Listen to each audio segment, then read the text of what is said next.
This is the Speaking of Writers podcast. I'm Steve Richards, the book Tomlinson's Wake, and the author Randy Wayne White. This podcast where we dive deep into the worlds of today's most compelling storytellers, like Randy, best-selling author, the man behind the legendary Doc Ford series with more than 16 Doc Ford thrillers under his belt. Randy has taken readers from the Florida coast to the most dangerous corners of the globe.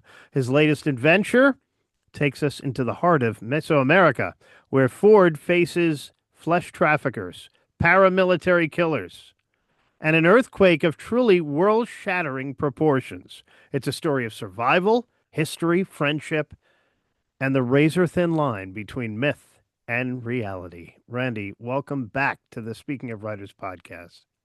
Steve, delighted to see you. Your hair looks fabulous. And Doesn't it? And you greetings to too. North Carolina and listeners coast to coast.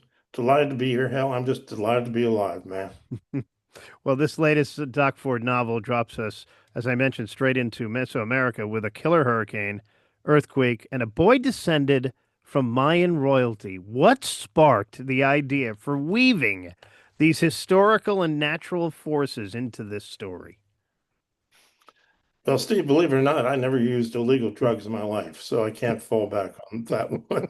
However, I know people who did. Um, it originated in 2002. The hurricane in Florida hit Sanibel Island, west coast of Florida, Category 5. My wife and I stayed on the island. It was existential, Mm. and it was so intense. And I have my FCC ham radio license. Because of that, everyone else, there was no communication. But I did have communication with St. Pete Coast Guard. I could also listen into these horrific Mayday calls on UHF, VHF, Marine Band radio from people who were trapped on a sterile island. Anyway, One Deadly Eye was that book. And I suspect, I hope it's the most accurate account there is of what it's like to be trapped on a barrier island during a Cat 5 hurricane. At any rate, in that book, Doc Ford, the biologist, the rational, reasonable biologist, his best friend Tomlinson, the spiritual, wistful, drug-using hipster Tomlinson takes off in his sailboat. He decides he's going to sail right through the eye of this massive storm, some sort of spiritual BS reasoning, but that's what he does. And he disappears at the end of One Deadly Eye. Thus begat Tomlinson's Wake. Tomlinson disappears. Tomlinson is also a ham radio operator. And from his sailboat, his last transmission is picked up in Pinar del Rio, Cuba, Western Cuba, where I played baseball many times, have great friends in Cuba. And Doc Ford goes in search of his best friend. And the premise, twofold. One, the importance of friendship. It's Oh, so mysterious how we meet people and it has far more to do with alchemy, I think, than chemistry. We just connect with certain people.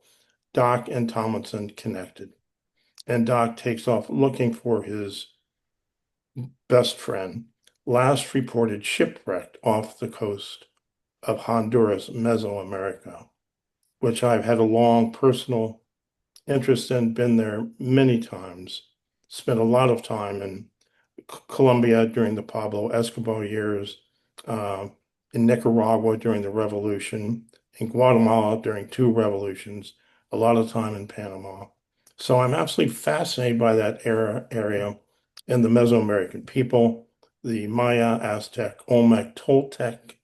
They, as you know, as everyone knows, built tremendous cities of stone, east-west pyramids.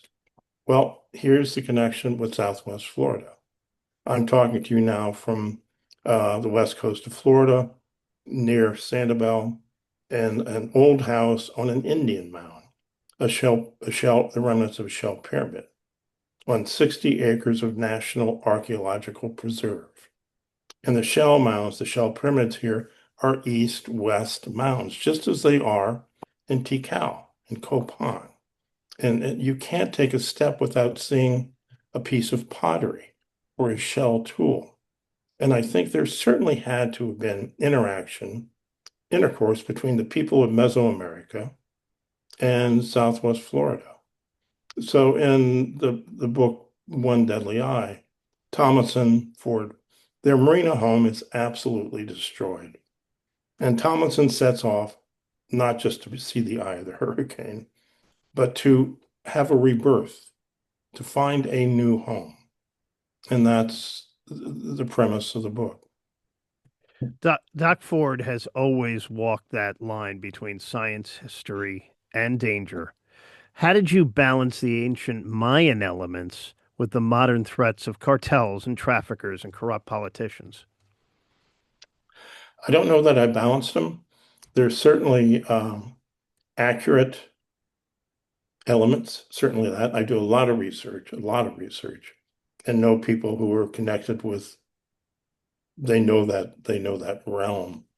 Again, I spent a lot of time in Colombia, South America during the cartels, and um, and traveled far more widely, Southeast Asia, Vietnam, Cambodia. So I know from long experience of this horrible thing of child trafficking, pedophilia. You find them in these isolated strongholds of just ugliness. Mm. In Honduras, in particular, um, it has the highest rate of matricide in the Americas. There's a line in Tomlinson's Wake, a brilliant female attorney says to Doc Ford, "Do you know what they call a dead attorney here? A good career move. A good a dead female attorney, a good career move." And that just irks the heck out of me. Mm. And it's not fiction what is going on there. It's it's an economic blackmail uh, and just using people for the worst possible reasons, and to allow Doc Ford, who I wish I was as big and strong as Doc, uh, and Tomlinson too, is after these people. He wants to track them down and unseat them. So to be able to approach that in some fictional way, and also hopefully to a degree a realistic way, was very alluring to me. Very alluring. You mentioned doing research. You've also written nonfiction. How does your nonfiction eye for detail and research feed into your thrillers? Well, it plays a very strong role. Um, Steve, I learned early on, as I suspect you did as a writer, that whether you're writing fiction or nonfiction, if a reader catches you in an error of fact, you lose your credibility. Mm. You've lost your credibility. So I take my research, the accuracy, very seriously. Um, and that component, nonfiction, fiction, really doesn't matter. The character of Tomlinson, such a fan favorite, charismatic, eccentric, spiritual.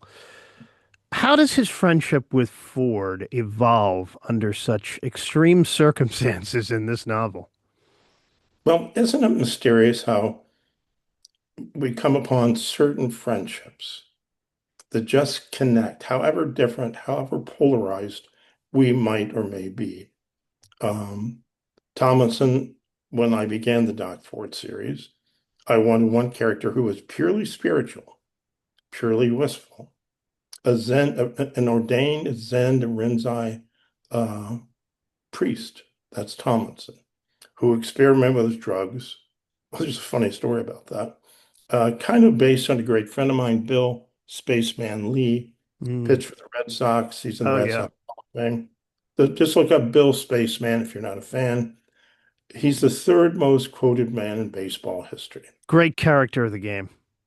and just a wonderful guy, absolutely brilliant. He will, well, I'll make that short. But Bill Lee was on one of the most famous covers in Sports Illustrated history. This is true. During the World Series, I think of 1972. Bill's on the cover of SI. He's in full wind up in Fenway Park. Red Sox makes Yep. sense.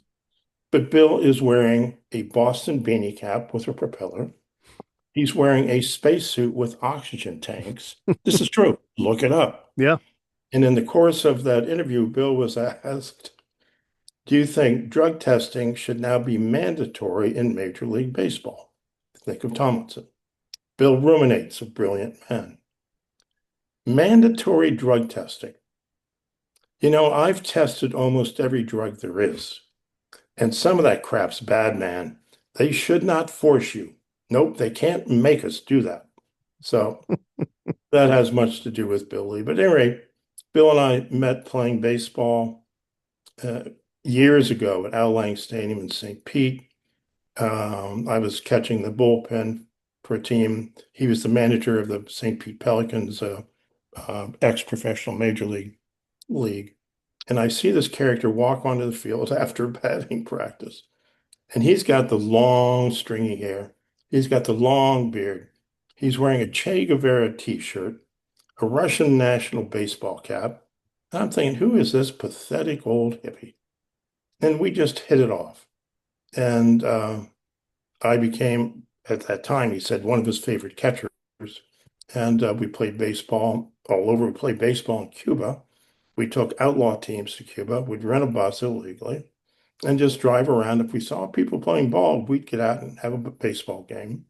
And we gave away tens of thousands of dollars worth of baseball gear to kids in need in Cuba. Mm. And the Guardia, the feds were always after us. We made a documentary on YouTube for free called The Gift of the Game about us going to Cuba and playing ball. And I assure you, if you watch it, you will laugh, you will get teary-eyed, you will laugh again. But just some people we have a connection with, mysteriously so. You don't shy away from big cinematic threats. This time it's a cataclysmic earthquake.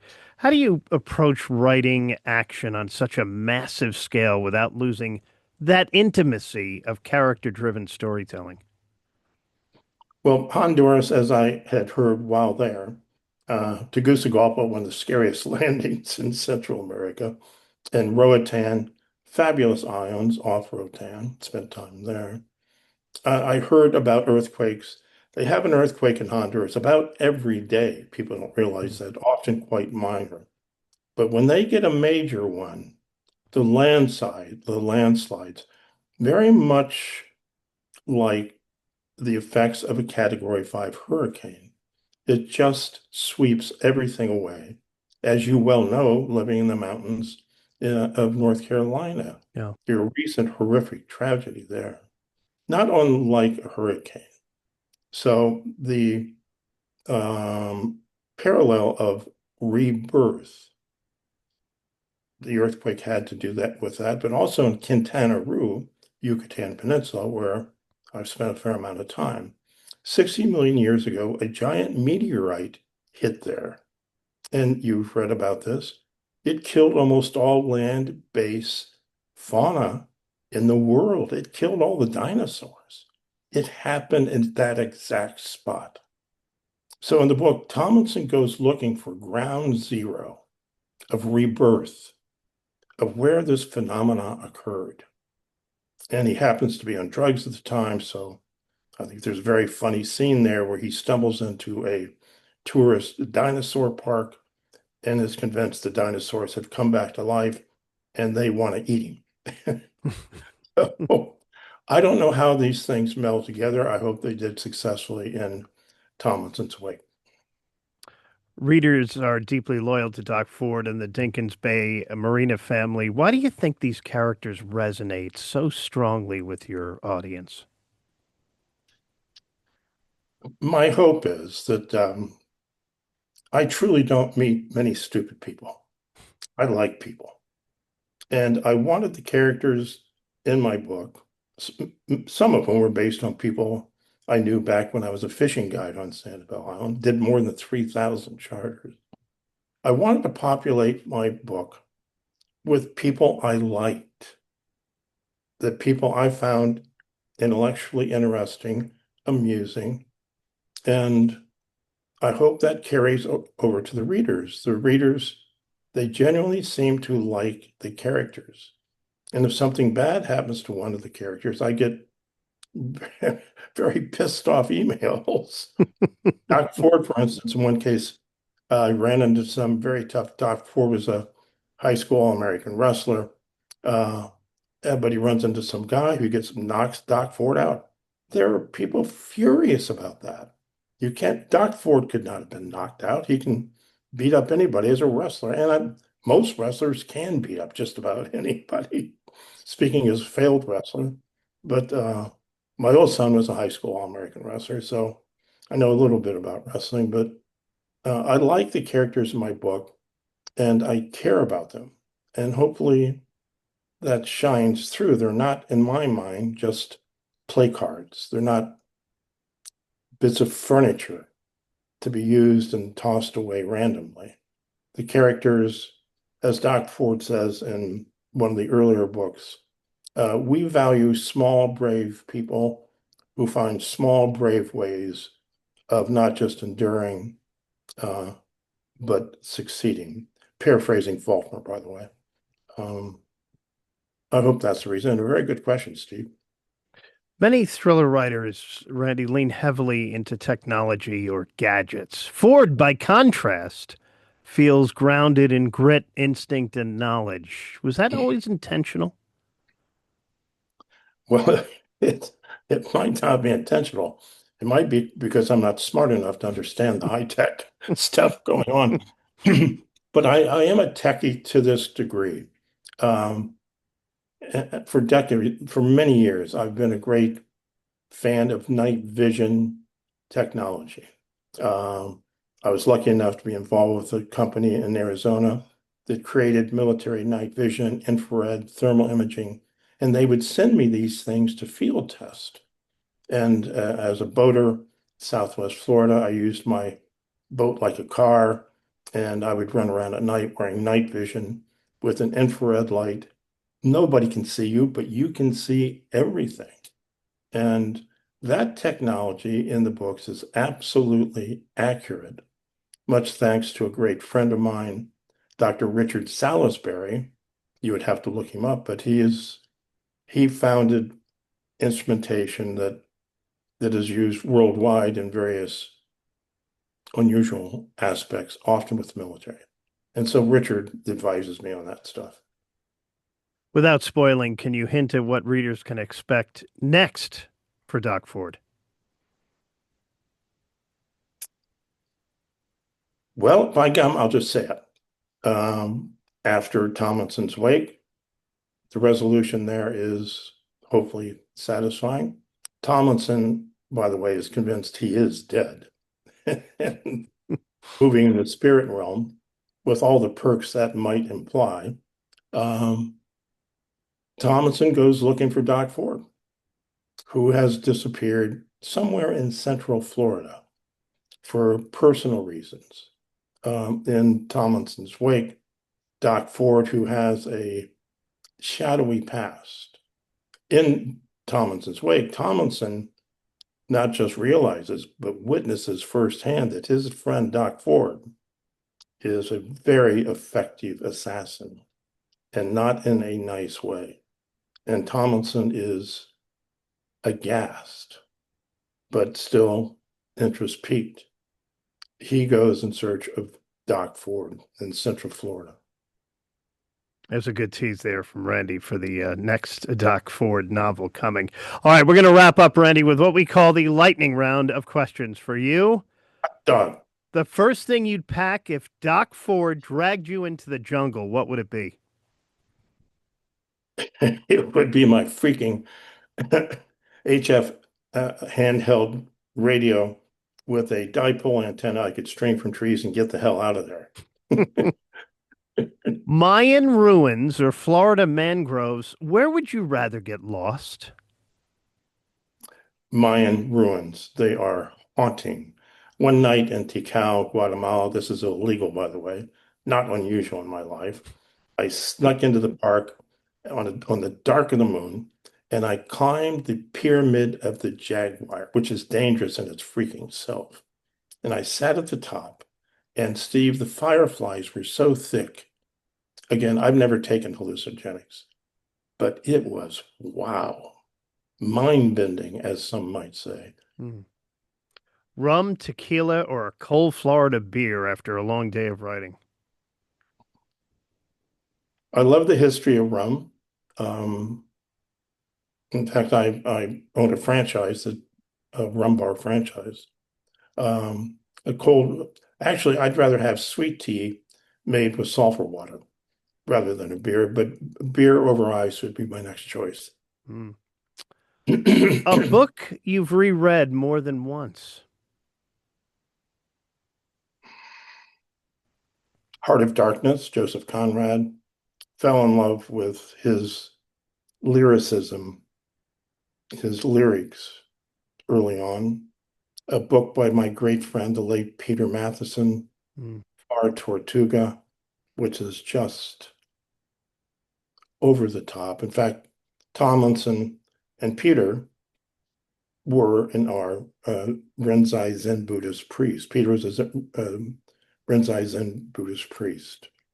So Far Tortuga. But mostly I read nonfiction because I'm so aware of the little tricks that we fiction writers use, and I don't want to risk stealing something or being influenced, but mostly nonfiction. And if you weren't a writer, Randy, what's the alternate universe career of Randy Wayne White? Well, I'm a writer by sheer happen chance and luck. As I said, I'd been a fishing guide on Sanibel for almost 14 years, did more than 3,000 charters. And Steve, I'm not qualified to do anything, but they closed our marina to powerboat traffic, and I was out of a job. I didn't go to college. No need. I went to high school in Iowa. That's a joke, by the way. Um, I probably would have gone into law enforcement. My dad was a state trooper in North Carolina and Ohio. Probably law enforcement. People, I hope, realize they do so much good in this world. We read about all the bad, and there is that component, certainly. I probably would have gone into law enforcement. There are so many opportunities to help people in need. Otherwise, again, I'm not qualified to do a damn thing. I'd probably be back on the boat, man. But he's a hell of a writer. He's Randy Wayne White, author of the brand new Doc Ford thriller Tomlinson's Wake that takes us deep into the heart of Mesoamerica, where myth, danger, and history collide. If you love stories that pulse with adventure, wit, and characters you can't forget, you don't want to miss this one. Pick it up and read it. Thank you for joining me, Randy. Steve, you're delightful. Thank you so much. Thank you. Thank you. And this is the Speaking of Writers podcast. Thank you for watching. I'm Steve Richards.